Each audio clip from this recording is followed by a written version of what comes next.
Good morning and good afternoon. Welcome to another episode of Before Coffee. It's Thursday, so we've got a list of things to read out. So I hope you're excited for our list. Of course, our list is going to be about actors, famous people. Not actors. Not actors. Celebrities. 13 people you did not know were Marines. Just people, just other human beings. Yeah. This is Famous Before Coffee, people. the first and only international game show where we look up our stories 10 to 15 minutes before we start. We've just got caffeine and we're learning to read live on stream. Let's get into rolling those segues and our list, I guess, in our headlines. Today on Thursdays 13. Off-site power is being restored to Ukraine's... I just wrote this down how to say it. Now I lost the paper.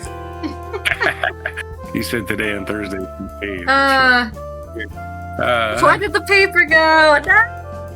Oh! I wrote this down so I would know how to say it, and then I lost the paper, so I don't know how to say it again. I knew as soon as I see the word, I'd be like, I don't know. Zaporizhzhia nuclear plant officials say... I need to find that paper. I'm going to have to say that word 15 more times. And the veteran soldier F not guilty of murders on Bloody Sunday.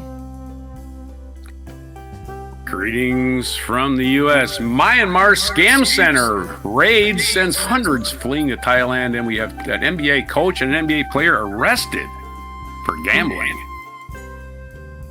I didn't know that was a crime you could get arrested for. In Dutch news...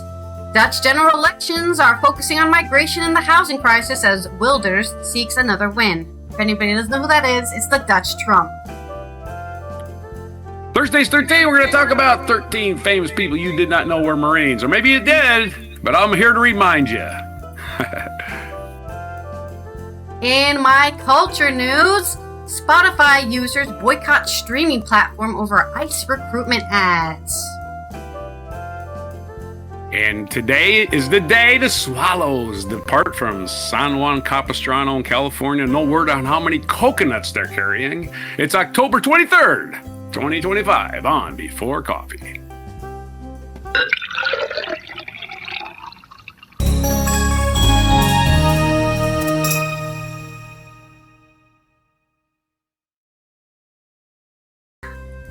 Zaporizhzhia. Zaporizhzhia. I still feel like I'm saying it wrong, but we will get that story Zaporizhzhia. soon. Yeah. Zaporizhzhia. Well, that's how he was saying it in his... He was like, this is how a Ukrainian would say it. So I'm like, I should probably say it how a Ukrainian would say it, not how I would. Because I've been saying it wrong for years at this point. 3 years of this war, and I've been saying it wrong. This pronunciation's part of the show, man. We can't stop it now. That's true. That is the ending tagline. Yep. Let's roll our wheel for our first segue. In my first stories. We do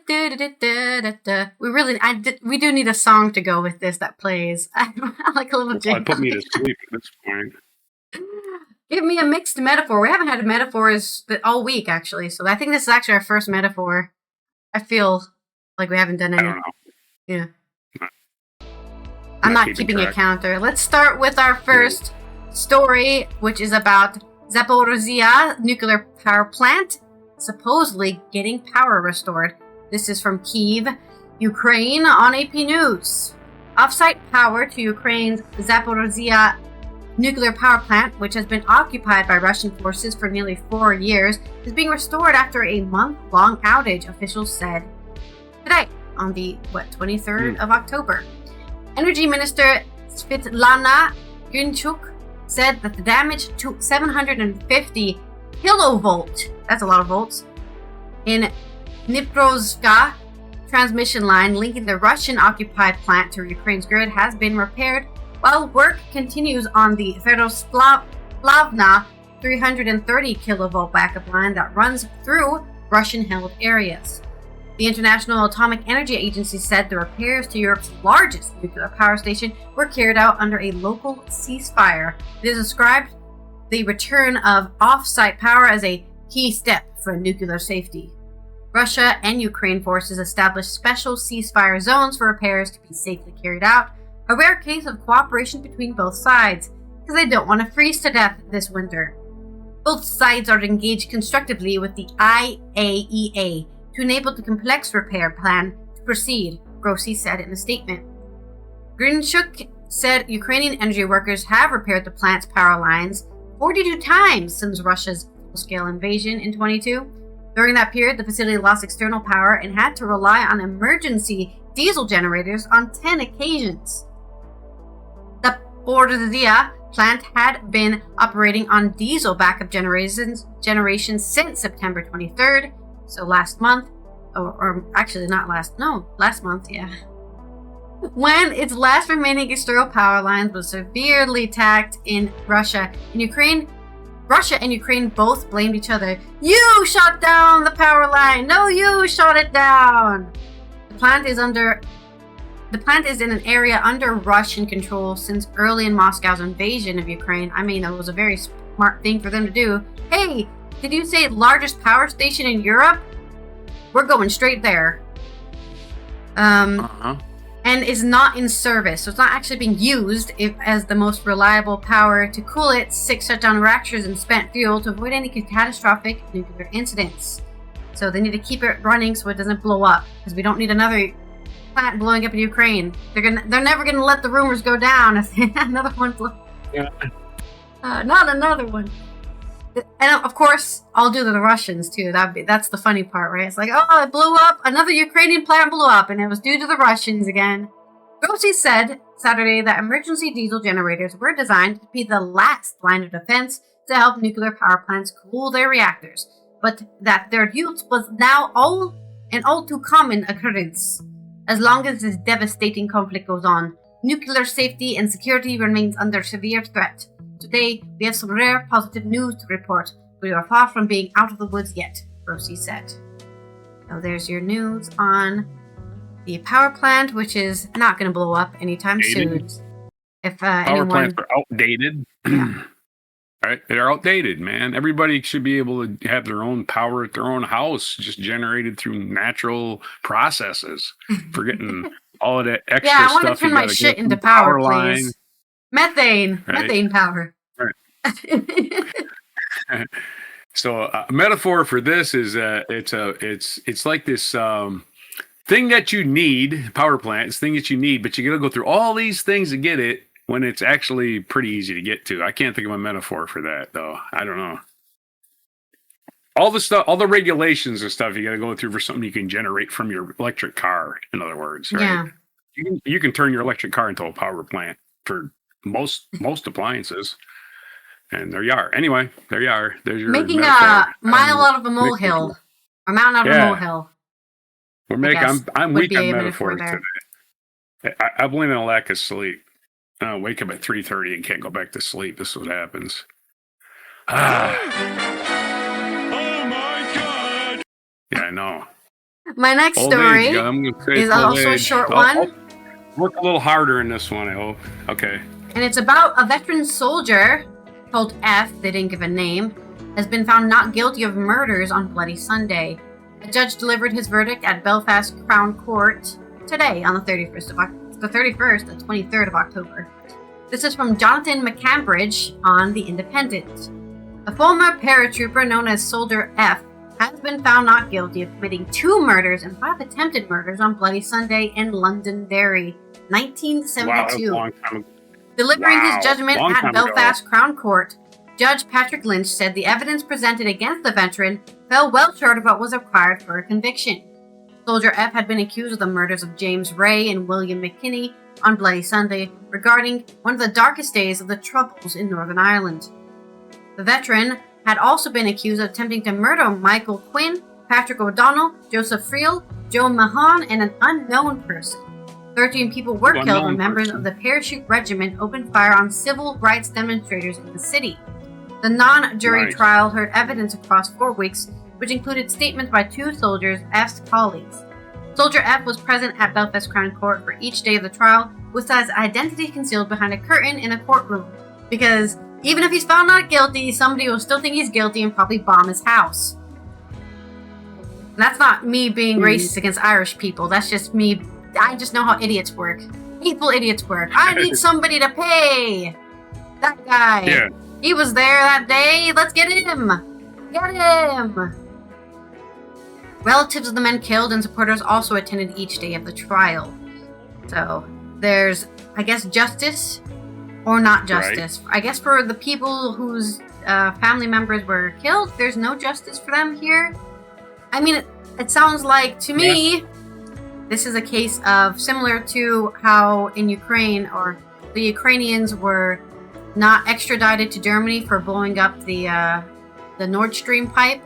This was something that happened in a conflict, right? Maybe it wasn't an official war, the Troubles, right? For lack of a better term, it wasn't a civil war, but I'm sure a lot of people felt that it was. And opening fire on civilians as a military parachute regiment member probably gets you a court-martial, right? Right. Maybe not sends you to criminal court. Yeah. Maybe they did court-martial. Maybe that's what they should have asked for. Can you court-martial this guy? Did he pay for his? No. But the judge is saying there's not enough evidence to prove that he was the one who shot fired the gun. There's no proof. Mm-hmm. He was there. But you can't just say, well, you were there when you were part of the group that committed the crime. You were there when the crime was committed. The end? You're guilty? No, that's not going to work. You have to actually prove he was pulling the trigger. And that's why it's impossible to convict any veterans of crimes or any military members of crimes, because it's just an internal matter. Like the military wants to keep it an internal matter. They don't want you to be trying to convict every single member of their regiment. Military people end up in prison all the time, so I don't think it's impossible. But just because he did something like this doesn't mean he's a danger to Irish society or something. Is that the story? Are you just commenting? Yeah, it's very short. Oh, okay. Oh. Justice delayed is justice put off for 53 years. There's your metaphor. Why not 50 more years, right? It's similar to that case about the helicopter crash where they're like, we're not going to tell you how the helicopter crash happened and why people died until 100 years after the event, where everyone who was alive, the family members who were left behind. You will find out when you're old lady, you will find out that JFK was shot from behind by a Secret Service agent who accidentally was raising his he was raising his semi-automatic AK-47 because there were shots from Lee Harvey Oswald. The car behind him raised his AK-47 and the car sped up and he accidentally discharged the weapon and blew the back of JFK's head off. There's plenty of evidence of this. Okay, well, I guess I'll find that one. Yeah, but that's what I'm saying, right? I watched the special. All will be reeled in 100 years when nobody who was alive for the event will be anything. I can even name the Secret Service agents who did it, right? But they're not going to release this till his children are dead. That's the actual thing that's going on. Because I watched a video about this and I was like, this is obviously what happened. This is obviously what happened because the Secret Service covered it up. Right? The Secret Service lost his brain, right? How did they lose his brain? Why was the Secret Service involved when the FBI should have been investigating it? The Secret Service is incompetent compared to the FBI. I'm not saying the FBI is great, but I'm just saying the Secret Service is incompetent compared to them. So again, the Secret Service covered up the JFK assassination because they're the ones that accidentally blew off the back of his head. And even RFK was part of the cover-up, right? Because he knows it too. He's like, well, it ain't going to bring him back. Blaming the Secret Service agent ain't going to bring him back. So, once again, when you're compromised... what's his name from the movie said, you can't handle the truth. That's right. The truth is the Secret Service accidentally shot JFK. It's going to come out someday. I just know that's what happened. You look at the Zapruder already. If it wasn't for the Zapruder film, we wouldn't even know any of that, right? But the Zapruder film came out, and this... I don't know why this tension started, but okay. Yeah. I just say it. Well, we're talking about what happened in 1973, and we're looking at it through the lens of history instead of trying to gather facts, right? Yeah. When it's all been clouded by history and propaganda. Well, and so let's go to the next one. They'll just want to keep it internal. Also, hello, Jubalno. I hope you're having a good Thursday. Let's roll our wheel for your stories. Yeah, those people that are cold and dead for 53 years feel vindicated by whatever just happened, right? Huh? I'm sorry. Okay, so our stories today, we're going to talk about the scams. I'm going to tell you a joke. Joke about scamming people on the telephone. Have you been scammed on the telephone? I think we all have. At least somebody's called you and said, I don't answer the phone, so I haven't been scammed. Yeah.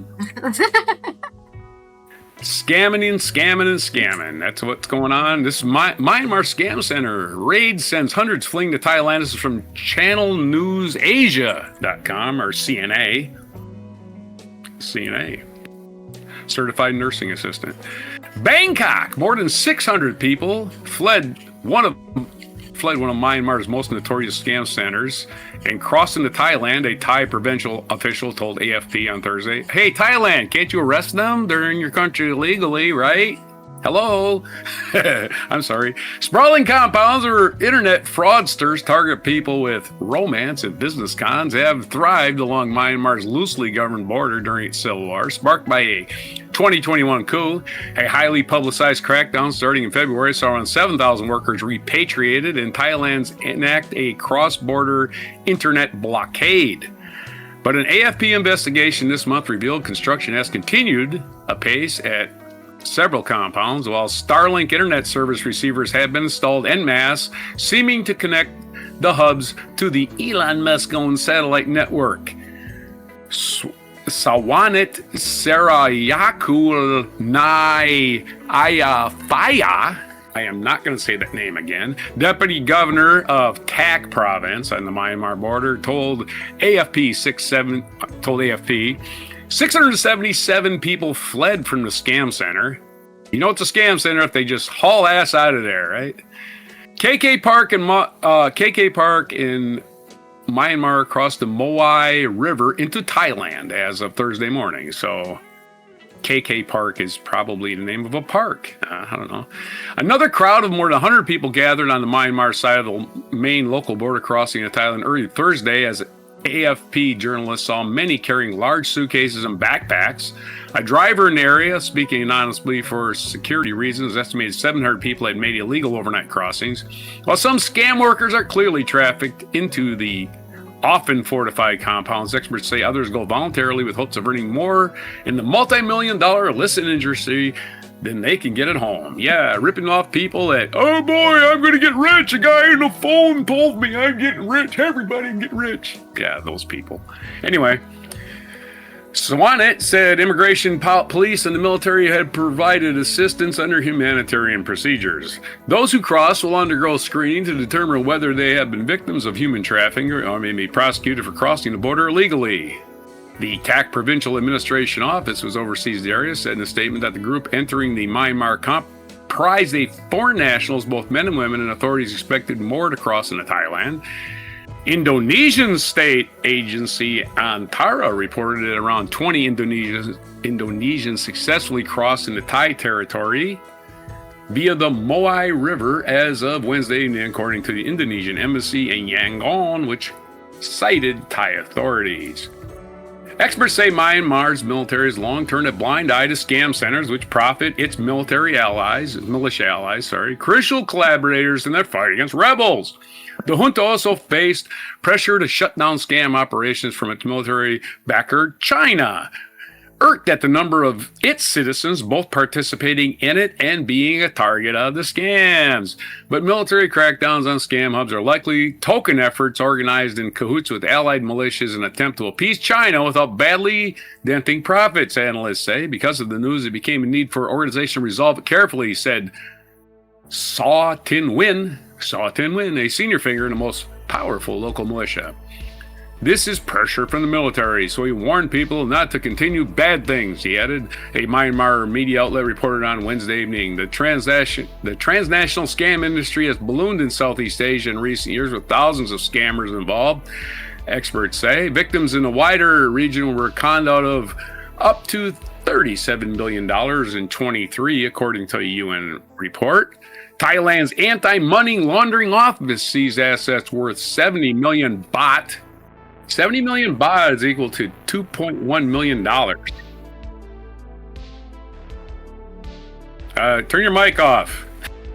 From Cambodian senator and tycoon Lai Yong-fat as part of investigation in the scam centers in his businesses, a senior police official told local media on Wednesday. The U.S. government sanctioned by Lee Yong-fat last year for alleged abuses related to human trafficking in scam centers. We have reported on that one. Basically, these scam centers are hiring people that can't leave. Mm-hmm. Yeah, you can quit your job, but you can't leave. It's not a specific country, too. It's happening all over the world, people getting this, yeah. Yeah, scam centers are not specific to any country. Thailand's Deputy Finance Minister Vorapak. Oh, here we go. Thailand's Deputy Finance Minister Vorapak Kenya-wong resigned on Wednesday following allegations linking him to cyber scam operations based in neighboring Cambodia. Everybody's involved in this crap, all these Southeastern Asian countries. Cambodia authorities said on Thursday they arrested 57 South Koreans for alleged involvement in cyber scams, as well as 29 Chinese nationals in the capital of Phnom Penh. Phnom Penh is the capital of Cambodia. Adding 64 South Koreans deported last week for alleged links to the fraud networks. Okay, there you go. Our number one fraud story today. Let's have us a joke. I'm going to have to tell jokes about this terrible thing that's happening to people. First one. Cats. What scams do cats always fall for? The catnip one. Fishing links. I didn't hear that one. What was that? Fishing links. Oh! Right, next story. At first, another one. At first, I thought chiropractors are a scam. But now I stand corrected. That's a good one. I thought that one was a better one. That's a good one. Okay, your next story. Yep. Next story. We're going to talk about other people supposedly scamming and frauding. And it involves gambling and the mafia, allegedly. Allegedly! We're going to update the story. This is newer story. The new updated story is from ABC News. So we're going to close the outdated one from NBC Miami because they've had a press conference this morning. So since 10 o'clock, they've had a press conference. And it's ABCnews.com. Aaron Cattersky, Portland Trailblazers coach Chauncey Billups, charged in illegal poker operation tied to the mafia. That's right. You can play poker, but don't be a big old gamble. Don't get involved with the mafia. Let's put it that way, because they're always going to get you in debt. Here's what happens. Okay, it's the reason why this is illegal. You're the coach of the Portland Trailblazers, right? And you're playing poker with a bunch of mafia guys. Yeah, these guys got money. I got money. Let's go. Oh, shit, I lost. Oh, I don't have enough money to cover it. Hey, guys, you know what I can do to cover that bet? I can fix the next game. So that's why he's been arrested. Yep. Portland Trailblazers. Yeah, that's how that works. And again, they would say the same thing about Pete Rose. Pete Rose only gambled on his own team. But I'm saying, yeah, but did he gamble the same amount on his own team? Because if he didn't gamble the same amount every day, he was tipping off bettors. Why is he only betting 50 instead of 100? Oh, he must think he's going to lose. Let's change the odds. That's how that works. You're tipping off gamblers. That's what they don't want. Again, every state, almost nearly every state in America has now legalized sports gambling, but some of them don't. And other gambling is legal in the ones where it isn't, really. Portland Trailblazers, let's start the story, huh? Portland Trailblazers head coach Chauncey Billups has been charged in a illegal poker operation tied to the mafia, while Miami Heat guard Terry Rozier is among several people charged in a separate but related illegal gambling case, authorities announced on Thursday. Billups, in his fifth season as head coach, was arrested in Oregon, where he was expected to make an initial court appearance on Thursday, sources said. The poker games are allegedly rigged in favor of those running the games. Obviously, getting involved in a rigged poker game and then losing your money and having to be compromised. Way to go, coach. Using advanced technology such as rigged shuffling machines and even X-ray technology to read cards facing down at the table, U.S. Attorney Joseph Nosella Jr. said, rigged poker game is definitely illegal. Poker can be illegal. If something's illegal, cheating at it has to be illegal, right? If something's legal, cheating at it has to be illegal. There you go. That's a very simple thing, right? It's like basketball is legal. Cheating at basketball, definitely not legal. Like, you can't go out during a timeout and score 50 points while the other team's not on the field. That's not points. That's not scoring. Anyway, there's rules. There's rules to everything, right? Christopher Rea, assistant director in charge of the FBI's New York field office, called it a massive nationwide takedown of 34 defendants in connection of two separate with two separate sports betting and illegal poker schemes. Among the defendants are current and former NBA coaches, players, as well as 13 mafia members and associates, Rea said. Billups coached the Trailblazers in their season opener on Wednesday night, a loss to the Miami Timberwolves, so he went out in style. I hope you won some money on that one, buddy. Anyway, Billups is also a Hall of Fame player, mostly for the Detroit Pistons, before retiring in 2014. He was a 5-time All-Star in his 17 years in the NBA. He led the Pistons to the NBA title in 2004. He really did lead them. He was their point guard. He was a leader. He became a coach. Not a bad coach, but can't stay away from the gambling. He was the number 3 overall pick in 1997 and finished his career with 15.3 points and 5.4 assists per game. No word on his turnovers or block shots or how many games he rigged back in his playing days. We don't even know. Rozier and his former Cleveland Cavaliers player and assistant coach Damon Jones were charged in a separate case. Authorities announced he allegedly passed inside information to 4 co-defendants who are accused of passing the information to a network of sports bettors, sources said. These bettors allegedly placed wagers on online sports books or retail betting outlets, which prohibit betting based on non-public information.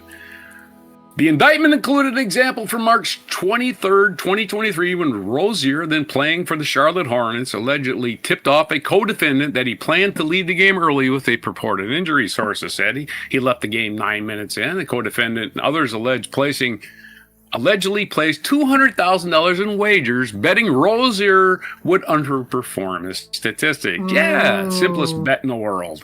There sure was a lot of money bet on one guy not performing today. That's not a tip-off. Why would that bet exist? That was like that's a terrible job there. Yeah, it's like, maybe bet it in $100 increments in separate accounts, not $200,000. I don't know. Maybe it was in $100 increments. I don't know. FBI Director Kash Patel is the brains of, I don't know, this little snow globe right here. Kash Patel is not very bright, and he's a liar. So we're gonna quote him anyway. FBI Director Kash Patel, note how he got to become this is a disgrace to this country. This guy's a law enforcement person. It's just a disgrace. FBI Director Kash Patel announced the charges at news conference Thursday, saying over 30 people were arrested in the historic and ongoing cases. Who cares what he has to say? Rozier is his 11th year in the league, so he should know better. Maybe he's just fading and he didn't save any money. I don't know. He's appeared in 665 games. His average 39 points per game. That's not bad. That's a pretty damn nice NBA scoring averages. Over 665 games played. He was a key contributor to Boston Celtics on playoff runs in 16 through 19 before joining the Charlotte Hornets. His team opened the 2025 season Wednesday night in Orlando, but Rozier did not play as he deals with a hamstring injury. I don't know if that was tied to the game. Oh, I got another injury! Faking injuries, are we? Last year, former Toronto Raptors forward Jonte Porter, we reported on this, pleaded guilty to wire fraud and received a lifetime NBA ban after he bet on his team to lose, pretended to be hurt for gambling purposes, and shared confidential information with gamblers. And there was Malik Beasley was also being investigated earlier this year, but those charges were dropped due to lack of evidence. So just because you got it, you went into a game and you checked out after 5 minutes with an injury, he could have been a legitimate injury. But again, my thing, you can do your segue now. I'm finished the story. Your segue. I thought you had more to say. Nah, that's it. Oh, okay. Short Sounds story. like you're about to say more. Okay, my joke is,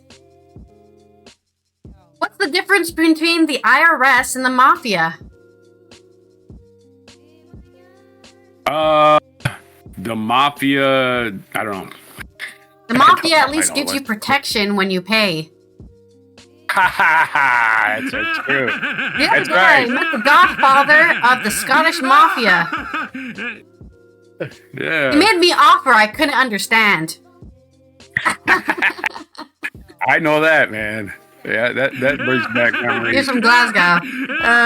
Yeah, that brings back memories. Every conversation I had in Scotland. I'm looking at you. Did you understand what he said? Yes. Anyway, I listen to a lot of British people, I guess. Okay, not that Scottish people are British. If that was British, it would be easy. Whatever. Well, British some isn't of those an people were accent. saying. It's just a...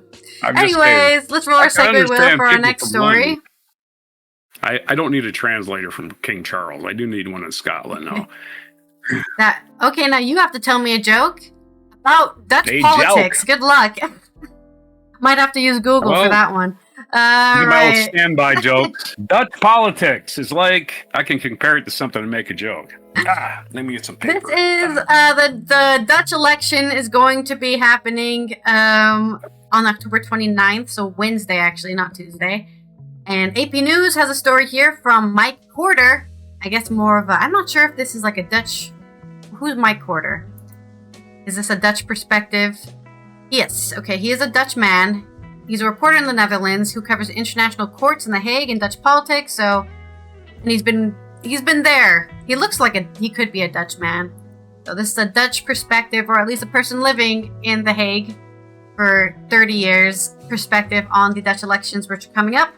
This is coming out of Haarlem, of all places. Haarlem, the Netherlands. Not Harlem, New York City. Halwasha Hamzad wants the Dutch election to not be about migration. I do too. I also want that. But about tackling the chronic housing shortages in the Netherlands. I think most of people can agree with this. Can we stop having a housing shortage? For Danielle Verhouwen, it's about putting our people first. Their opposing views sum up the two of the key issues in campaigning for October 29th's election for all 150 seats in the Dutch Parliament's Legislative House of Representatives. There are also echo debates about migration across Europe as right-wing politics gain support yet again. Far-right anti-Islam lawmaker Geert Wilders' Party for Freedom, known by its Dutch acronym PVV, swept the shock victory in 2023 on a pledge to drastically rein in migration, and he didn't do shit. He had triggered the downfall of the subsequent four-party coalition government in June by withdrawing his lawmakers from the cabinet in a dispute over implementing his crackdown. As everyone was not... Anyone who's followed Dutch politics or lives in the Netherlands for their entire life was not surprised that yet again, Geert Wilders was not able to a government. This time around, Wilders' campaign pledge is a total halt to asylum seekers. That is against human rights. Good luck. An analysis of the party's election manifestos by the Dutch Order of Lawyers said that such a policy would breach international treaties.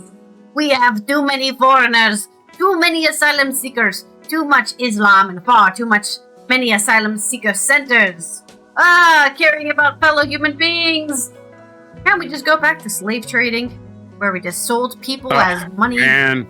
Wilders' manifesto says, what he casts as the open border policy, hello, welcome to the EU, of his political rivals, totally destroying our country. What's destroying our country is making everyone hyper-focused on immigration, when there's people who don't have houses, there's people who healthcare is bad, other things. Running an actual government, that's what's hurting Dutch people in the country, not having a proper government running. Wilders' party leads polls as the voting day nears, but even if he manages to win again, he is unlikely to manage to piece together a coalition or running government, because he's never done that in the history of his existence. Because many other mainstream parties have ruled out working with him. Yeah, he doesn't take any compromises in how Dutch politics works. It's this thing called... I can't remember the exact phrasing, but it's polder democracy. So think of it as, we could all drown tomorrow, so we better work together and make compromises so that we make sure, above all things, Dutch people aren't drowning in floods, okay? If I can paraphrase what polder a democracy is.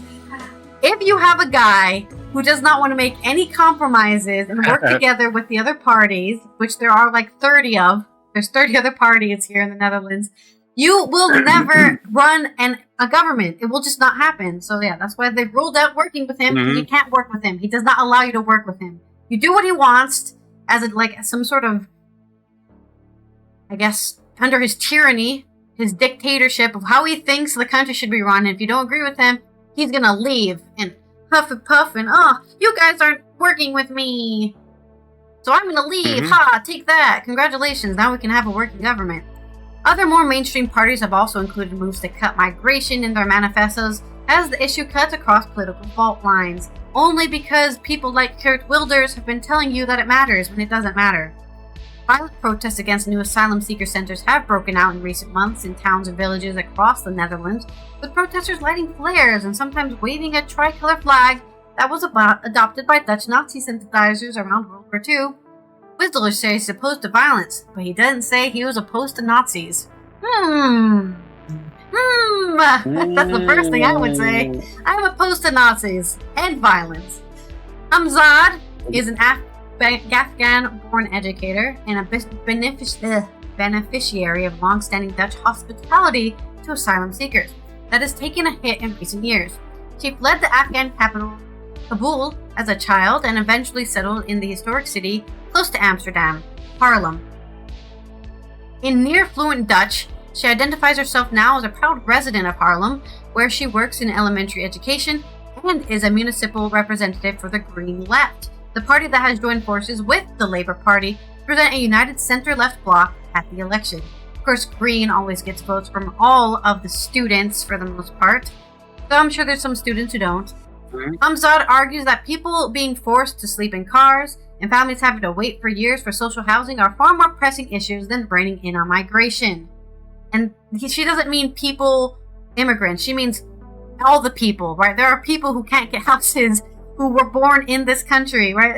It's been an issue for like 10 years now. When I moved here as a student, there was a housing crisis for students. Like they had nowhere to live.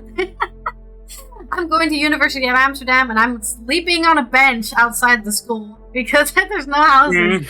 And also, they have a vacant commercial property. To me, is the solution. But the issue is nobody, including the government, is funding new housing to be built. There's a bunch of bureaucracy and red tape that you have to go through to get new houses built. Because there's plenty of land. I'm not like this is the densest country in Europe, maybe even the world. It's definitely in the top 10. But it's not like there isn't any land anywhere. Like, I mean, there's tons of fields all around me. Fair enough, they're owned by farmers, but my village itself has bought land from the local, the kind of local business in my village is a greenhouse. They make flowers and stuff. And they sold some of the greenhouse land away so that you could build more houses there. And, but it has taken years to actually start building the houses there because of the bureaucracy. She says the housing crisis isn't caused by New Netherlanders, but instead by years of right-leaning ruling coalitions. Exactly. That just hyper-focus on the immigrants instead of, hey, can you get people to build houses? We see that the free market has too much influence and social provisions have been more and more eroded, she said. Vergouwen was born and raised in the rural village of Sint Willebrood, where nearly 3 out of every 4 votes went to the Wilders party in 2023. I'm sure that really helped your village. Unlikely. We're more for our own people, she said, outside the clothing store she owns and runs in Sint Willebrood's main street. Of course we grant them more than we grant the foreigners who come in. Wilders conflates the issues of housing shortages that sees people wait for years for a subsidized apartment or priced out of overheated housing markets. He argues that waiting lists are so long because refugees get preferential treatment. That sounds like a straw man argument. That's not real.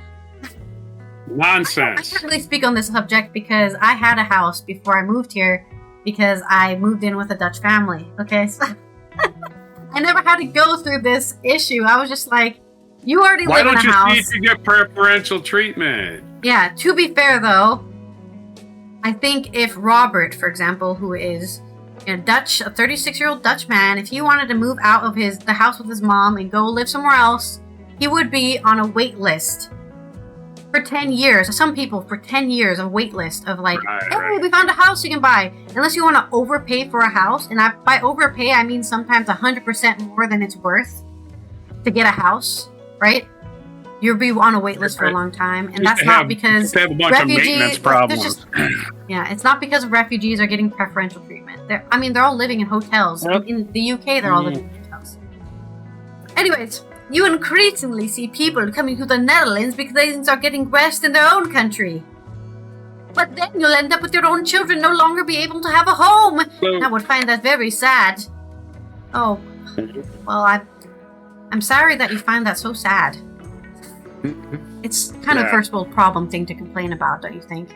Oh no, I have to live with my mom deep into my 40s because I can't get a house. Meanwhile, people don't have a house because it got bombed into smithereens. Yeah. But, darn, I can't get my own house and live by myself. I don't want to hear it. I don't want to hear it. I always like the clickbait articles that say, so-and-so had to give up in their dream of being a NBA player. And I'm like, tough shit. Most people don't even have that. Most people have that dream give up. I don't give a shit if they gave up on it. It ain't my fucking problem. Do something else with your life. Not everybody can be. But the fact that she's like, I find it sad. You know, nobody's gonna die if they can't get their own house. I mean, there might be people dying on the street. I don't know the numbers on that, but you know, they can't have their own children in their own home. Very sad. Okay, that's all you gotta say. It's very sad. The official Dutch government statistics office say that the overall migration last year was down by 19,000 from the previous year to 316,000. That's just people migrating to the country. Not all of those people are being accepted into the country. Some of those people go somewhere else. This is all about the election, isn't it? It's very about the election. In the nation of 18 million, including people whose asylum applications were accepted, around 40% came from Europe. You know, the European Union that you're in, which means people can come freely into the country and work here. Almost half from the rest of the world. That's including Africa, Asia, America. Did you say Europe? Not every country's in the European Union in Europe, right? So it could be just non-EU countries. Yeah, that's true. Correct. But they're probably actually just from... The thing is, he's running on the platform of anti-Islam. So, of course, you're going to say there's no Islamic people in Europe. So you're going to... Let's not act like this isn't racialized, right? When they say anti-Islam, they mean brown people from Africa or Syria, you know, those people. I don't want those people in my country. If it was an Islamic person from freaking Poland, there was a thing about Polish people. Let's not talk about Polish people. The Mexicans of Europe is what I call them. Let's finish this story so I can stop talking. Yes, finish it, please. Yeah. About 1 in 10 were Dutch nationals returning from overseas. So these are the people who migrated from overseas back to the country they were born in. And 10% of the 1 in 10. 1 in 10, I don't know that statistic. The government says that municipalities have other options for housing refugees, not just social accommodation. The Dutch Refugee Council rejects Wilders' argument that people granted protection visa to live in the Netherlands are the cause of the housing crisis, saying there are simply not enough houses being built. I agree with that. Bjorn de Jonge, professor of the far-right extremism at the University of Tübingen in Germany, says Wilders has been super successful at politicizing immigration as a cultural threat to the homogeneity of the Netherlands. The homogeneity of the Netherlands doesn't exist. Until 2016, they celebrated multiculturalism. Just saying. The Netherlands has never been a homogenous country. Keeping the issue high on the political agenda really helps to explain why the PVV is so successful, she added. De Jonge said that while support for the Wilders remains high, voters could still punish him at the ballot box for failing to deliver on his promises after the 2020 election. Hamzat said she is optimistic that the election will bring a change of political direction and will be remaining in her adopted homeland regardless of the outcome. It's my life and my future, she said. My commitment is here in the Netherlands. I completely agree with that. That's why I moved here. I'm committed to the Netherlands myself. Hello? What? You're on camera. Stretching. Joke. You're looking for a joke. So the elections are next Tuesday? Yeah, Wednesday, 29th. Cool. Well, here in the United States, I'll be waiting for the other wooden shoe to drop. That's the only just joke. Come on. The other clog to drop. Yes, we worked the wooden shoe. I mean, if joke somebody into it. hasn't just let the clog drop, it's been Wilders every time he's been elected. So I don't know why they keep electing this guy. He's just useless. No, the other shoe to drop is just a metaphor for this thing to finally finish. It's not necessarily a bad news. Okay, so let's do the story. Let's roll our segue for your story. I had to write for when your Thursday's 13 list. Crap. What just happened? You lost your list? I have no idea. It just happened. No problem. I can get it back. My list. Yeah, don't worry about it. Did you spin? Yes, non sequitur. Your non sequitur is going to be me. Uh-oh, that's not the one. Nope, that wasn't it either. Jesus Christ, where's the document? Play some music.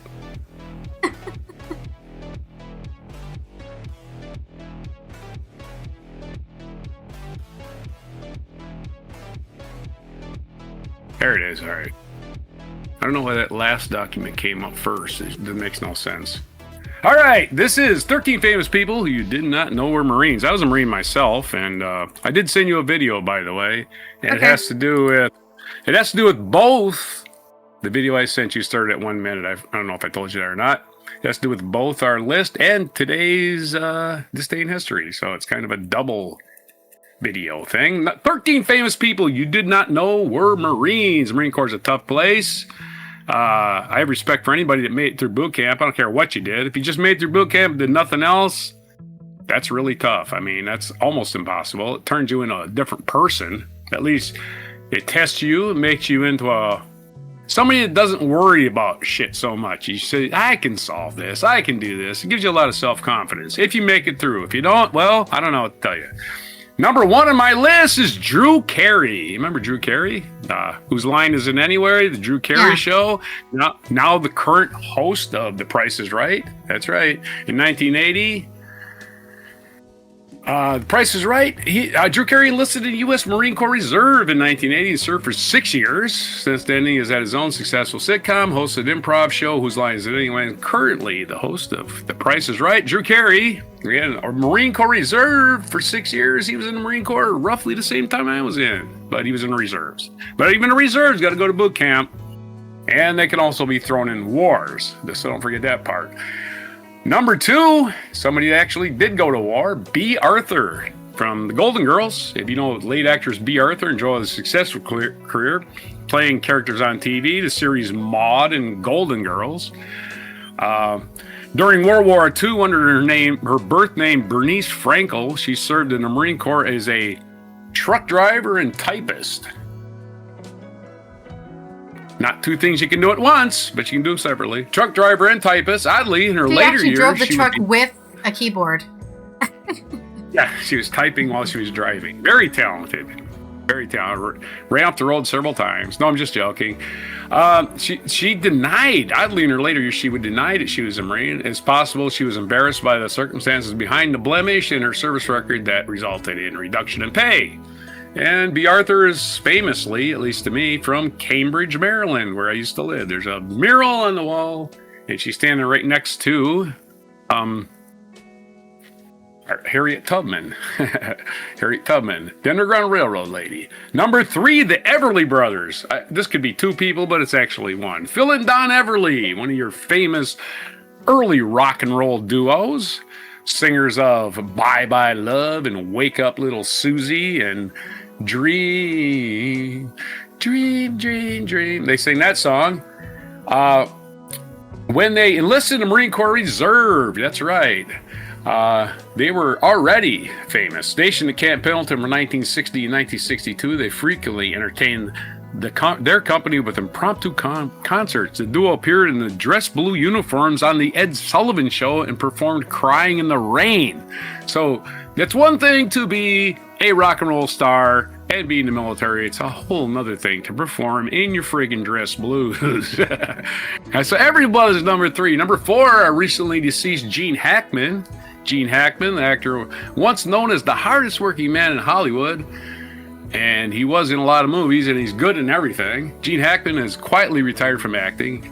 Well, he's retired from life now. Hackman was a Marine field radio operator for launching a film career that including roles as an admiral and behind enemy lines, and as an unhinged submarine captain in Crimson Tide. So he did play military guys, and he was a radio operator. Man after my own heart. Way to go, radio guy.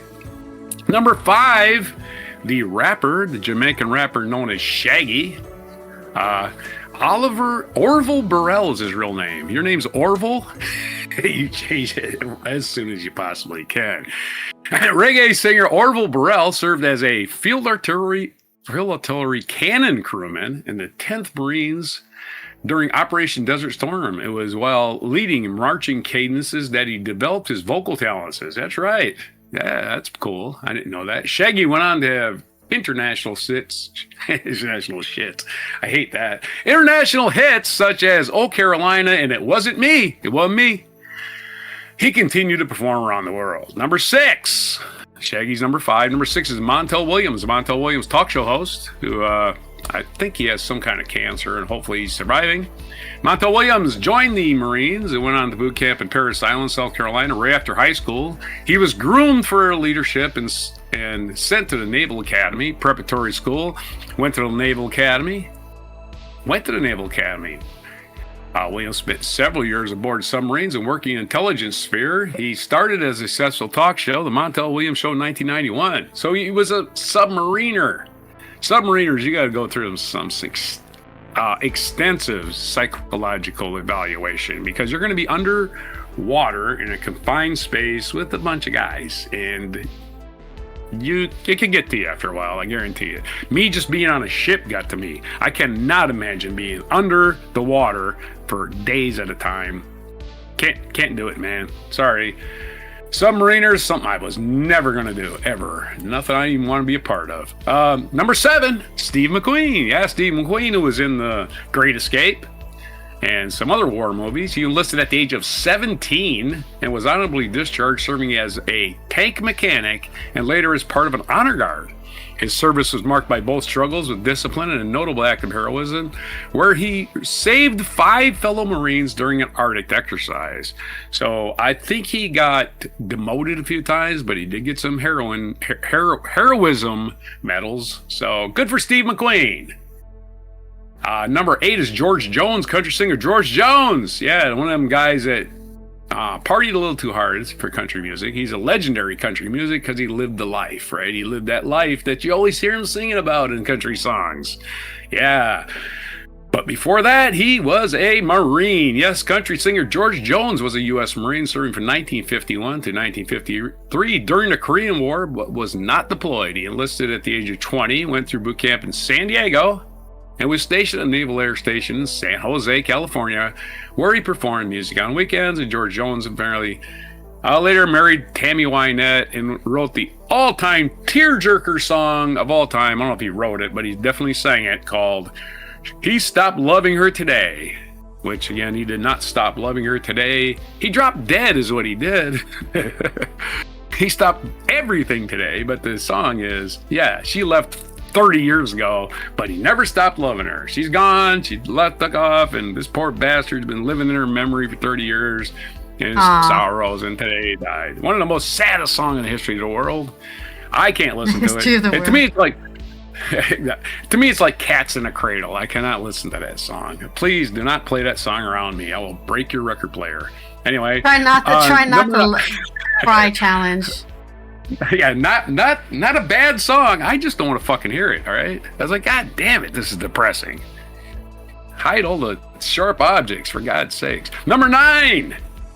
Yeah, don't play George Jones. He stopped loving her today after you've been drinking, because you might just end it all. Number 9, Ed McMahon. Yeah, Ed McMahon, the guy in Star Search, the guy that introduced Johnny Carson for 30 years, the guy who was going door to door, American Family Publishing, give you a check for $1 million. Ed McMahon was a U.S. Marine who served during World War II, the Korean War, and the Vietnam War. You want to talk about a career?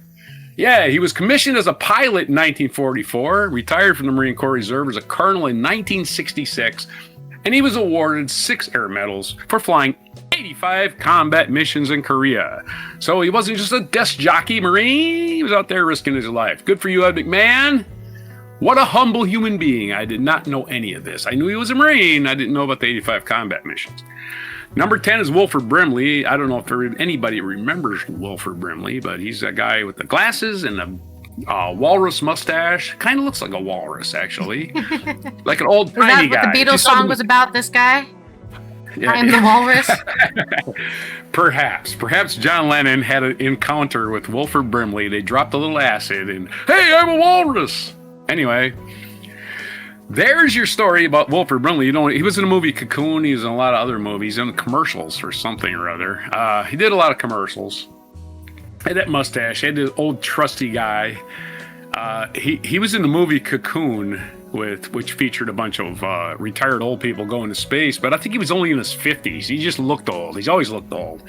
Anyway, Wilford Brimley was a U.S. Marine who served in the Korean War and was stationed in the Aleutian Islands. He enlisted after dropping out of high school and served from 1953 to 1956. Man, if high school is so hard you join in the Marine Corps, you really hate high school. Reaching the rank of sergeant. After his discharge, he worked at various jobs, including a bodyguard for Howard Hughes. I did not know that. Well, Wilford Brimley living a life. And as a ranch hand before becoming an actor. Number 11 is Captain Kangaroo. Bob Keeshan, the children's television. Yeah, he was not a real captain. Lee Marvin, who was an actual Marine, gave him credit for storming the beach at Iwo Jima, but Bob Keeshan never went to war. He was a Marine, however. Bob Keeshan graduated from high school early, so he was smart. He graduated from high school early, but he was not that smart because he enlisted in the Marines, which is exactly the smartest thing in the world, with the intention to fight the war against the Japanese. But the war ended before he saw the Pacific. He would go on to pioneer children's television, playing Captain Kangaroo. Bob Keeshan, an actual Marine.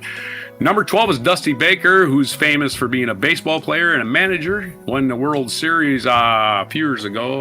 The Houston Astros was manager. He been to several World Series as manager. So as a player and a manager, Dusty Baker reached the top of his profession, winning World Series as both a player and a manager. He also served the United States Marine Corps Reserve from 1968 to 1974. As a motor transport mechanic, a role that taught him discipline, teamwork, and other life skills, he says. He enlisted while playing for the Atlanta Braves. He was an actual player in the major leagues, enlisted during the Vietnam War. Crazy, right? And received an honorable discharge. Never went to war. He says, maybe the draft board was a Braves fan, I'm guessing. And number 13 on our list is General Patton himself, the guy who played General George S. Patton in the movie Patton. Guy named George, also named George, but George C. Scott. George Scott serving in the United States Marine Corps from 1945 to 1949 and reached the rank of sergeant. After his service, he used a GI Bill to study journalism at the University of Missouri, where he discovered his passion for acting. So there's your list. It has mostly actors, few television personalities, a couple athletes. There's your list of Marines. As we look forward to the Marine Corps birthday in 2 weeks, we'll have November 10th, will be the 250th anniversary of the U.S. Marine Corps. The United States Marine Corps, which was found in Tun Tavern, Hoorah, Philadelphia, November 10th, something. 1775. It's etched into my brain. Something about Tripoli. Tripoli, yeah, that was the Barbary Pirates War. One of the marching songs is something about Tripoli, I think. I can tell you about, no, it's the song. It's a Marine Corps hymn from the Halls of Montezuma, which was the Mexican War, to the shores of Tripoli, which was the Barbary Pirates War, where Marines were sent over to Libya, around that area, where there was high sea pirating going on. So they just took care of them. It was still happening even back then. Yeah, pirates are pretty, ever since there have been boats, there's been pirates. Anyway, there's your list. I hope you got was it a joke? I had a non sequitur, and I'm going to talk about Stolen Valor. Kind of related, I guess, but not. Okay. There's a character in one of my favorite sci-fi shows, which I can't remember the name of it right now. But in that show, he's like, oh yeah, I was in the Marines, but he was actually just the truck driver in the Marines, you know? The space truck driver in the Marines.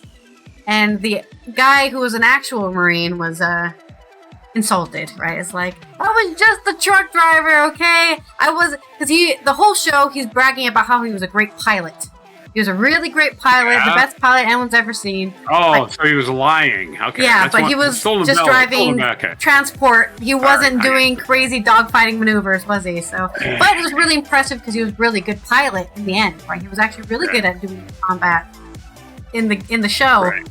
But any Marine, he rose up to the occasion, which is what any Marine can do, even if you're just a radio tech or whatever. There is no just in the Marine Corps. There is no just. Everybody in the Marine Corps is a rifleman or woman. Yes. Everybody, right? Everybody. There's no just that at all. It doesn't exist. Anybody that thinks, oh, I was a special thing in the Marine Corps and you were just this thing, they're full of shit. Yeah. They're full of shit. You're a Marine. You know what they call the lowest scoring? It's like the old bromide. What do they call the guy who finished last in his class in medical school? What do they call him?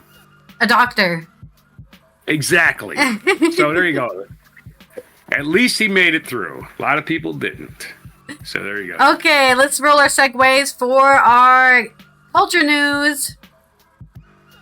About our lovely Spotify getting in the drama again. Hopefully not the... You can associate with this with something. Well, I guess we already did that earlier. Always getting that. You can re-roll if you want. You get one re-roll. No, it's fine. It's fine. Okay, no good. So, Spotify has decided it's gonna give ads to ICE. Everyone's least favorite thing that's ever happened. Legal thuggery, really, is what it is. And Spotify has been giving them some ad space so they can recruit more thugs to beat up people on the side of the street. This is on Euronews Culture, probably by David Morquand. It is. Spotify has been running a series of recruitment ads for ICE and said that the ads referring to dangerous illegals do not violate their advertising policy, even though it's a complete fucking lie. That's just prompted. Yep. That was me, not David. David didn't say that. This has prompted more and more subscribers to further boycott the streaming giant. Spotify users are faced with yet another reason to cancel their subscription to the increasingly controversial streaming giant. From military contracts to Spotify verified AI-generated bans via price hikes and artists speaking out against the platform as the worst thing that has happened to musicians, it's not as if users were at a loss for reason to ditch the Swedish company. Now they've got a new one, as subscribers are boycotting the streamer for running a series of recruitment ads courtesy of ICE, the controversial U.S. government thug agency responsible for carrying out convicted fellow Donald Trump's policy for mass detention and deportation of anybody who's brown. Legal status or not. At least that's the stories I've been hearing. It doesn't matter if you're legal. If you were born in the country, hey, you look like you should be an immigrant, we're going to put you in jail for 6 weeks. Wearing masks and fear-mongering and not identifying themselves. The promotional and fear-mongering ads refer to dangerous illegals and encourage U.S. residents to become ICE agents with the phrases like, fulfill your mission to protect America. Join at joinice.gov. Yeah, you're gonna protect America by being a thug and being a people. A spokesperson for Spotify said the ads are compliant with the streamer's U.S. advertising policy and stressed that they are part of a broad campaign the U.S. government is running across television, streaming, and online channels. Hey, well, everyone else is doing it, so it's fine if we do it. Great. Chasing that dollar. Who needs ideology when you can just... Money. Hey, we're making money. Right. Yep, they got you both ways. Then there's a bunch of tweets from people who are still, for some reason, using tweet. People who are like, I'm boycotting Spotify, still uses Twitter. Like, shut up. Get off Twitter. Anyway. Get off Twitter. Why the fuck are you still on Twitter? Anyway, a bunch of Twitter users who don't realize they should get off the fucking platform and go somewhere else Blue Sky, are disgusted by ICE ads, and they decided to delete their accounts, canceling their accounts. They're moving to Apple Music. and all sorts of things. Move wherever you like. I don't care what you do with your life. Extrajudicial parliamentary and federal law enforcement agencies under the supervision of the U.S. Department of Homeland Security, which was invented in 2002 and didn't exist before now, and has prompted nationwide demonstrations this year. ICE aggressiveness and intimidation tactics have been heavily criticized, and concerns have been raised over the lack of accountability and racial profiling. Politico has described ICE as an uninformed, masked domestic army. Think of the SS, for example, or the Gestapo. While The Guardian refers to Trump's personal rogue agency doing his bidding, regardless of accepted norms and laws, adding, they have become a kind of domestic enforcer for MAGA's agenda, rounding up illegals and deporting what they say are criminals to El Salvador to face justice in a place without trials. There have been multiple reports of abuse and mistreatment of detainees in facilities, including of pregnant women and children. U.S. Senator John Ossoff's office has published data showing at least 510 instances of physical and sexual abuse that's been reported. Several artists have spoken out against ICE this year, including Bad Bunny, Green Day, Shakira, Olivia Rodrigo. Rage Against the Machine, Zach Del Rocha wrote, its agents weaponize what they consider to be the law and only apply to those that they target, while they illegally detain, harass, and terrorize and disappear the members of our communities with total impunity. They are attempting to blur the lines between what is protest, what is terrorism, between who is an innocent worker and who is a violent criminal. This could soon be the norm, whether you're a citizen or not. To stand with us is to stand up for yourselves. Then we've got people, Twitch streamer, Pokemon, saying, fuck ICE, and flicking off the camera. Spotify previously hosted a bunch of convicted felon Trump's inauguration this year and donated $150,000 or 130,000 euros to the official ceremony, according to Dachim's Nyheter. Okay, can we just not use Spotify anywhere now? Swedish people, like a Swedish company, donating money to Donald Trump. Sweden, you're banned. The streamer has also faced backlash in recent months for artists choosing to remove their music from Spotify due to its then CEO, Daniel Ek, investing millions in AI military drone technology. And there's people saying, sorry, we're taking our music off of Spotify. He used $700 million of his Spotify fortune to become chairman of an AI battletech company. It was not a headline they enjoyed reading this week, and they don't want their music killing people, and they don't want their success being tied to an AI battletech. Oh boy. Tons of people have been pulling their songs off Spotify. They also recently were under fire after allowing AI-generated band called Velvet Sundown, which has managed to rack up millions of streams, to appear on its platform with a verified artist badge, with no indicator that it's AI. This is not a real person. You cannot go see these people perform live. Well, I mean, you can see them perform live by me pressing play on my computer and walking off stage. Spotify probably gets all their profits, right? Yeah. Euronews Culture describes Spotify's role in allowing the AI band on the platform as a prime example of autocratic tech bros seeking to reduce human creation to algorithms designed to eradicate art. This month, Euronews also reported that Daniel Ek was stepping down as Spotify CEO as of the 1st of January, but he's not going to sell his stock in the company, I'm sure. He claimed the move is to allow him to focus on other businesses, of which he has 10,000 probably. He will be replaced by Alex Nordstrom, Gustav Sonderstrom. Oh boy. Spotify board director Woody Marshall claimed that the leadership changes had been in motion for years. Nevertheless, soon-to-be co-CEOs Soderstrom and Nordstrom have to work double shifts to claw back some goodwill, which seems to be in very short supply at the moment. I've always thought Spotify has been a shit app. I used it maybe once when it came out. It started getting popular, and then I was like, this place sucks. Who uses this? And I just listen to music on YouTube, or I download CDs. I purchase CDs and download the music. I wish I could collect CDs, but I really don't need more junk in my house, so I'm not going to be doing that. Don't you know they got to pay Joe Rogan, right? Yeah. So that's my story. Wow, Spotify, the shitty app, is still shitty and getting shittier by the day. Please stop using Spotify. Yeah, you can play music and stop using Twitter. Just do something. Don't give me the excuse of, well, everyone's on Twitter, or everyone uses all my apps I have connected to Spotify don't work if I use a different thing. What a shitty excuse to still be on them, right? Why does Spotify got to sell ads? What? Okay, I'm just going to answer. I'm sorry, was the article over? No, that was it. I was just finishing mine. Okay. That's my statement. Get off these shitty apps, please. You know that. Yeah, if you go on Spotify, you'll get those commercials, but you're using the free app. Did you know that they have a premium plan that requires a monthly paid prescription? Yeah, for $11.99 a month, or a duo for $16.99, or a family plan for $19.99, and a student plan for only $5.99. You can help them pay Joe Rogan his $250 million he's gotten to spread disinformation on Spotify. Yeah, they're paying Joe Rogan $250 million to be shitty at what he does. Just sit there and go, I'm gonna smoke some weed and pretend I'm paying attention and ask questions to these people and give everybody who has no scientific background equal say with people that actually have scientific background. So Joe Rogan get 250 million people to deceive people.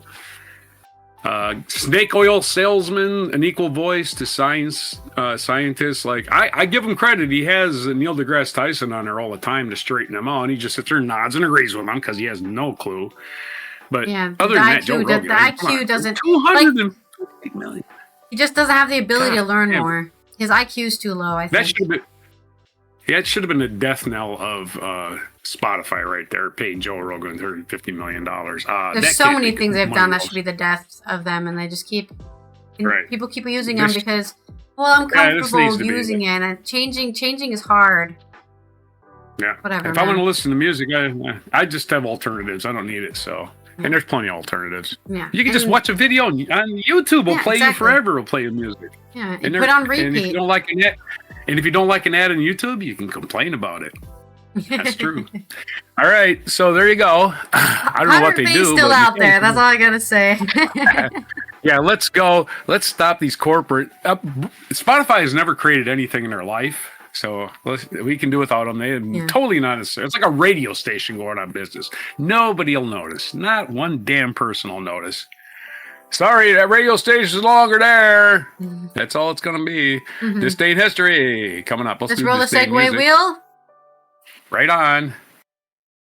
We've got a bad pun. I'll give you... Well, it's associate, but I'm going to do bad pun. Fuck it. I already said bad pun. Bad pun. Let's go. Rocktober. October 23rd in 1961. Dion, if you know what Dion is. Heartthrob teen idol. Dion started his 2-week run in the U.S. single chart with Run Around Sue. It reached number 11 in the UK. It was a great song, actually. Wait, hey, whoa, da hey, da hey, da hey, hey, whoa, da hey, da hey, da hey, hey. 1962, Stevie Wonder. Stevie Wonder, who was only 12 in 1962, that's why he's still around. It seems like he's been around forever, and he has, at least as far as I'm concerned, because his first hit was the month before I was born, basically. 12-year-old little Stevie Wonder recorded his first hit single at Motown Records. Thank You for Loving Me All the Way, backed by the Funk Brothers. And of course, he had his first number one was called Fingertips 2. And Stevie, blind kid playing the drums, and he plays a lot of instruments, by the way, the harmonica, the keyboards, anything with keys on it. 1963, the Beatles completed a final session for their second album with the Beatles, recording I Want to Be Your Man. The group then drove to London Airport for a flight to Stockholm, Sweden. Speaking of Sweden, maybe this is where they got the idea to just, be fascist. I don't know. Probably not. The group then drove to London Airport to flight to Stockholm, Sweden to get their first foreign tour. The Fab Four were met at Stockholm Airport by hundreds of girl fans that had taken the day off of school. There you go. Corrupting those poor Swedes. 1963, Bob Dylan recorded The Times They Are Changing at Columbia Records recording studios in New York City. Dylan wrote the song as a deliberate attempt to create an anthem of change for the time, influenced by Irish and Scottish ballads. In January 1984, young Steve Jobs would recite the second verse of The Times They Are Changing during the opening of the 1984 annual Apple shareholders meeting where he famously unveiled the Macintosh computer for the first time. I don't know why that's in there, but oh well. Times they are changing. Old Bob Dylan letting you know. Everly Brothers, we talked about them earlier, didn't we not? Two Marines. Everly Brothers in 1963, while they were still in the Marines. The Everly Brothers, Little Richard, Bo Diddley, Mickey Mouse, the Rolling Stones, Julie Grant, and the Flintstones. All the Flintstones all appeared at Odeon Theatre, Nottingham, England. I hope the Flintstones didn't, because they were a cartoon. Maybe on the screen back of them, right? All right. 1966, Jimi Hendrix recorded their first hit single, Hey Joe, at the D. Lane Leah Studios in London. The earliest known commercial recording of the song is the late 1965 single by the Los Angeles garage band The Leaves. The band then re-recorded the track and released it in 1966 follow-up single, which would become a hit. Let's go to 1976. The Jam played an afternoon show at Soho Market, London, England. In the evening, The Clash appeared in the ICA in London. The Jam was like a kind of a ska band, but a punk ska band. And The Clash, they were kind of went together, man. I would have loved to see that show. That's basically all we got for today. Let's see what else we got. 1982 Culture Club were at number 1 single charts with Do You Really Want to Hurt Me? The band's first chart topper. Nirvana played their first ever European show in 1989. They appeared in Newcastle's Riverside Club in Northeast England. It was the first night of a 36-date European tour for the group, who were sharing the bill with Tad. I don't know who Tad is. I think that's everything for today. Really? Yeah, mostly. Yeah, let's go on to this day in history. We're only going back to 1925. It's only 100 years are going back. It's amazing. American comedian Johnny Carson was born 100 years old today. Happy birthday to Here's Johnny. The Tonight Show was hosted. Johnny Carson was host of The Tonight Show, established a standard format for television chat shows. So he's part of our mic drop moment. Also, Ed McMahon, part of our mic drop moment, because he was Johnny's announcer. 1941, the Disney animated classic Dumbo had its world premiere. I resent the fact they borrowed my name for that. 1942, the British, led by Field Marshal Bernard Law Montgomery, launched a successful infantry attack against the Germans in El Alamein, Egypt, during World War II. And Monty became the hero of Great Britain. We needed a war hero, and Monty provided it, by golly, for the British. 1944, during World War II, U.S. forces were under the leadership of Admiral Halsey. We're so sorry, Uncle Albert and Admiral Halsey commenced a decisive air and sea battle against the Japanese on the central Philippine island of Leyte. Admiral Halsey couldn't find me. He had to have a bath or he couldn't get to sea. I had another look and I had a cup of tea and a butter pie. You're supposed to say butter pie. 1956, the International Atomic Energy Agency was created with the purpose of increasing the contribution of atomic energy to world peace. Yay! World peace. That's breaking all over the place. 1956, the same day, the Hungarian Revolution began with a massive demonstration in Budapest. Hungary still trying to fight under the rule of a demagogic, power-hoarding dictator. Yeah. Power-hoarding dictator. After all this time, had to fight the first day to fight the Soviets, and now they're going through this crap. 1998, American singer Britney Spears released the single "Baby One More Time," which, accompanied by a Lolita-like music video, became a huge hit and helped make her a pop star. Wow, I bet you that was big with the Epstein gang, huh? 2001, Apple introduced the iPod, a portable media player that became one of the most successful and revolutionary products in early 2000s. Again, we're bringing up Steve Jobs. We can't help ourselves. 2003, here's an interesting tidbit of information. Su Mi-ling, the second wife of nationalist Chinese President Chiang Kai-shek, who was the original leader of Taiwan, or as they call it, Chinese Taipei, or whatever they call it these days, and a Formosa, maybe, and a powerful political figure in her own right. She died at the age of 106. Yeah, 106. Dadgummit. That's a radical life to lead, and you make it to 106. Our featured event on this day, 241 Marines were killed by Ronald Reagan on this day in 1983. That's right, Ronald Reagan put some American troops into some French troops, too. I don't know if French troops probably had the same orders, but Reagan wasn't in charge of the French. I don't know. But he told the Marines, hey, you Marines can only be here if you don't load your weapons. Yeah, imagine going to war with an unloaded weapon. You might as well just be waving a freaking candy bar at them. Hey, I got a candy bar! You can throw a candy bar. A lot farther than you can throw a gun with no rounds in it. So anyway, suicide bomber crashes through the gate, and the guard just goes, oh, I wish I could shoot him. And there he goes. Bang, bang, bang, bang. I can't shoot him. I don't have any ammo. So Ronald Reagan put Marines in a sitting duck position. They all got killed, and he never paid a political price for that. Imagine that. You think there would be justice in the world? Nah, there's none. They just, whatever. Reagan's still hailed as a great president by people, and I never understood it. He was never great. He was never even competent.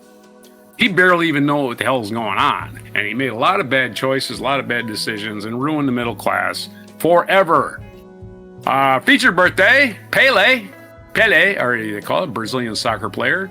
He was born this day, October 23rd, 1940, would be his 85th birthday. He was born in Três Corações, Brazil, died in Sao Paulo, Brazil, at the age of 82 and the year of 22. So all hail Pele, the greatest soccer player of all time. Argue with me on that point, if you will. Other birthdays today, Michael Crichton, American author, born in 1942. Ang Lee, Taiwan-born film director, 1954. Crouching Tiger, Hidden Dragon, Crouching Tiger. Life of Pi, he made that movie. Nancy Grace, birthday, the lady that looks perpetually like she's about to shit.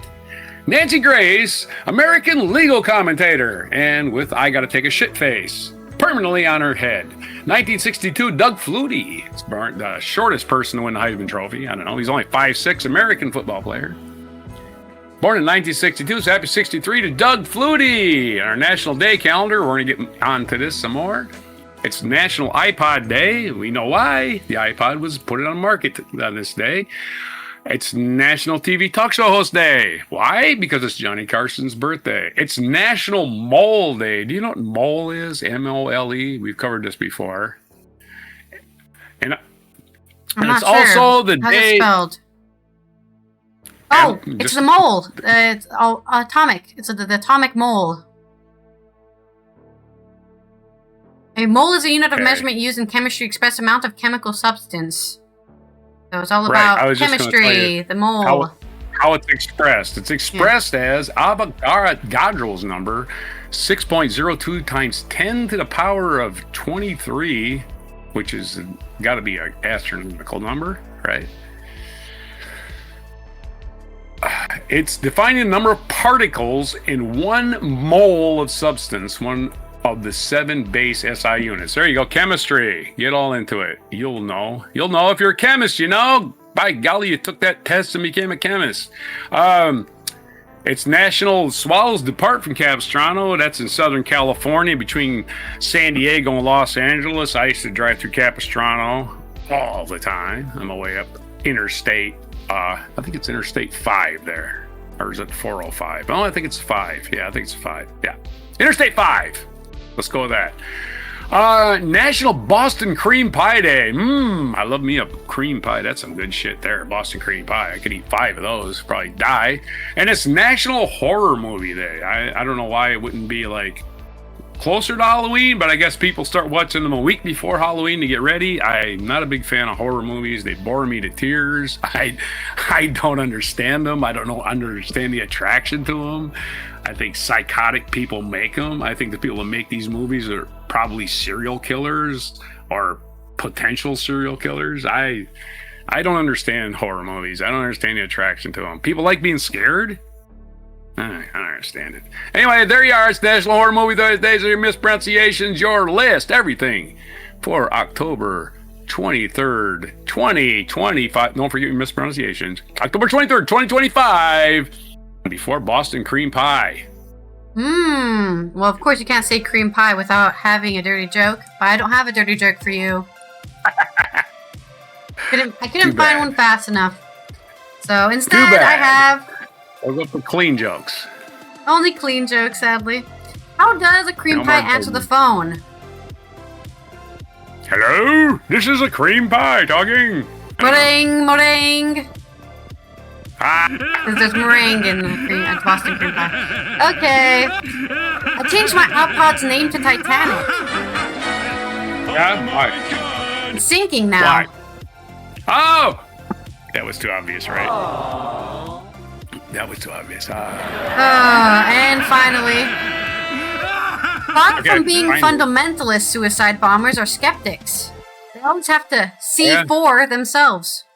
Oh, man. It's a pun, man. Thought of like C4. Homer liked it, but most of the audience groaned. Okay, there's our puns. And there is an International Day of Snow Leopard.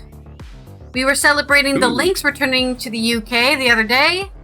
Yep, and now we're going to celebrate the snow leopard. It's one of the elusive big cats. It has a huge, fat, thick tail because it's got to store all that heat for the winter.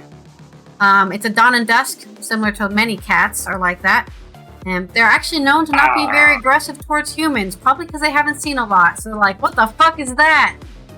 You know the old saying. Yeah, I'm not going to attack that thing. It's loud and doesn't seem to be aware I'm here.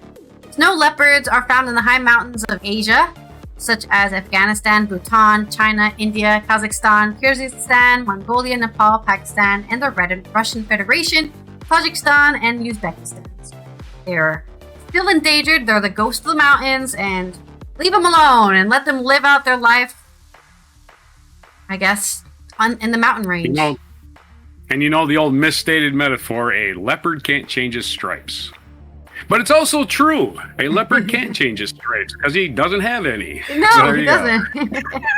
Also, this weekend we have United Nations Day. So the United Nations is celebrating itself. Oh, more thanks to that 80 years of building a future and at least talking about it. People may say the UN doesn't get a lot done, but if you don't talk about how it needs to get things done, well, it's useless. Yeah. So it's good that the UN exists, even if it doesn't get everything, it doesn't fix the world's problems, but at least they're talking about the world's problems because it's much easier to ignore them if you don't talk about it. Yeah. People that make money from war say the UN doesn't work because they make money from war.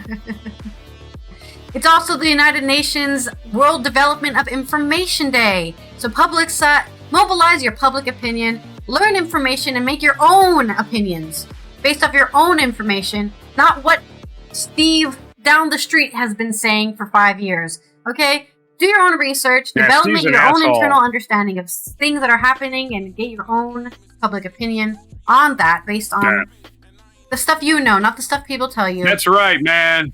Steve doesn't know shit from Shinola anyway. Listen to that guy. It's also from this Friday. It's also more things on the weekend, but we'll talk about it on Friday. So that's this has been Allison from the Netherlands, Roger from the East Coast of the US as we finish off a Thursday's 13.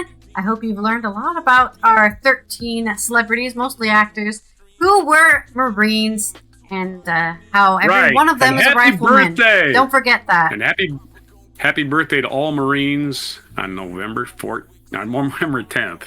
It's every Marine's birthday. There you go. And we will see you tomorrow for our Friday news dump. We'll cover all the news you need to hear before the end of the week, so you don't have to worry about it.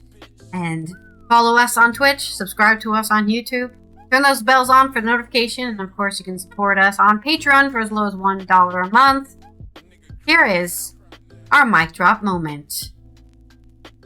Much, ladies and gentlemen. Another Marine. Good evening. Welcome to another great season of Star hosting Search, his show, the world's greatest talent competition. Star Search. First off, I'd like to congratulate our 8 $100,000 winners from last season. Many of them are here in the audience. You'll see them later. Right now, we're 3 years old. We've got some terrific talent lined up for you this evening. Tonight, you'll be seeing stars from all over the country. People that are coming here to perform and compete for $100,000. Yeah, so give them their respect. They traveled all the way here.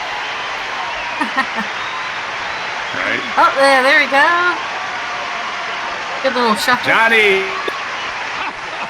Johnny, doing his little cat dance for him. Trying to start a second career. I've never seen this, by the way. I can't believe it. Surprise! I've never seen either. I'm probably not alive. Look surprised. Yes, I'm surprised. No, you definitely weren't. Wonderful. What are you doing here? Joan Rivers locked me out of my studio. Oh, I'm sorry. Vicious lady. In your You touch? believe that? Yes, I'm glad you're here. Well, I wanted to be here. You have It's a a nice joke, set. man. We do.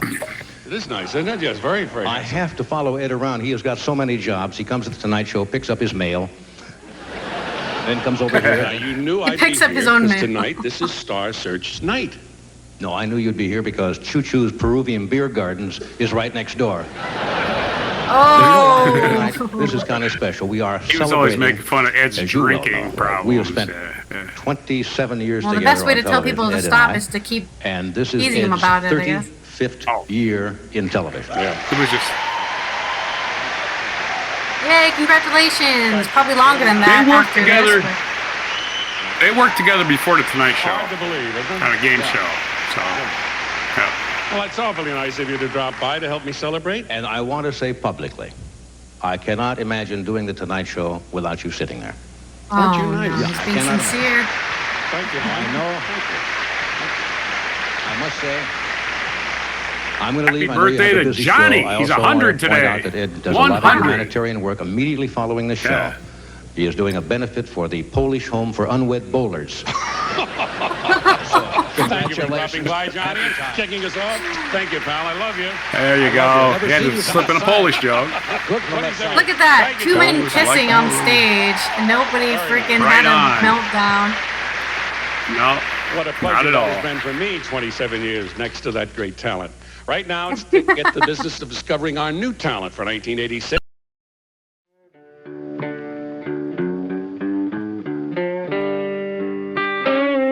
Be sure to hit the like, subscribe, and notify buttons, and follow our other channels, Toxic Alley, History of Gravy, and Scratchy Old Records.